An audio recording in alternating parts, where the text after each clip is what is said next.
देवासारखे येती धावून देवासारखे करतात काम, माणसाच्या या देवाला सदैव आमचा सलाम, माणसातील या देवाला सदैव आमचा सलाम असं आपण डॉक्टर्सना नेहमी म्हणत असतो आणि डॉक्टरांप्रती कृतज्ञता व्यक्त करणारा आजचा डॉक्टर्स डे. याच निमित्त आज आपल्यासोबत आहे तर डॉक्टर चेतना दहिवेलकर. 9 न्यूजच्या स्टुडिओत आपलं स्वागत. Thank you so much. डॉक्टर, आपण ऐकतोय की नेहमीच काही ना काही नवीन टेक्नॉलॉजी, नवीन इन्व्हेन्शन मेडिकल फील्डमध्ये होत असतात.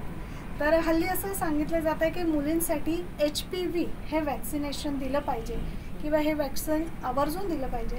तर याबाबत काय सांगाल? कारण ही नवीन संकल्पना किंवा नवीन वॅक्सिन आलेलं आहे ते दर्शकांना माहिती. HPV वॅक्सिन म्हणजे ह्युमन पॅपिलोमा व्हायरस वॅक्सिन हे 9 ते 27 वर्षाच्या मधल्या मुलींना दिलं गेलं पाहिजे. त्याचे साधारण 3 डोसेस असतात.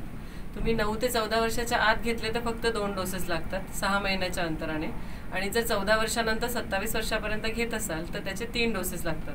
0, 1, 6 असं मंथ्स असतात ते. ॲक्च्युली या वॅक्सिनचं प्रयोजन म्हणजे कशासाठी ती दिली जाते.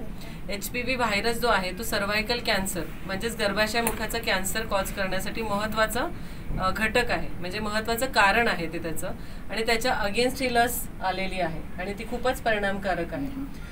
सर्व्हायकल कॅन्सर म्हणजे गर्भाशय मुखाचा कॅन्सर हा साधारण जेवढे आपले रोड ट्रॅफिक ॲक्सिडेंट आहेत दरवर्षाला होतात तेवढं त्याचं प्रमाण आहे, आणि हा एकमेव कॅन्सर आहे जो आपण प्रिव्हेंट करू शकतो, म्हणजे होण्यापासून वाचवू शकतो. त्याच्यातली ही खूप एक मोठी स्टेप म्हणता येईल की आपण नॅशनल इम्युनायझेशन शेड्यूलमध्येच ते इन्क्लूड करत आहोत. जर हे वॅक्सिन मुलींनी घेतलं आणि नंतर पॅप्समियरची तपासणी 25 वर्षानंतर केली तर डेफिनेटली आपण सर्व्हायकल कॅन्सर जे आहे ते मुळापासून काढू शकू भारतात. नक्कीच, कारण जसं मॅडमने सांगितलं की जेवढं ॲक्सिडेंटचं प्रमाण आहे तेवढंच सर्व्हायकल कॅन्सरचं प्रमाण वाढतं आहे, त्याच प्रमाणात रुग्ण वाढत आहेत. तर मला वाटतं ही एक खूप मोठी देणगी आज मेडिकलने किंवा मेडिकल क्षेत्राने आपल्याला दिलेली आहे.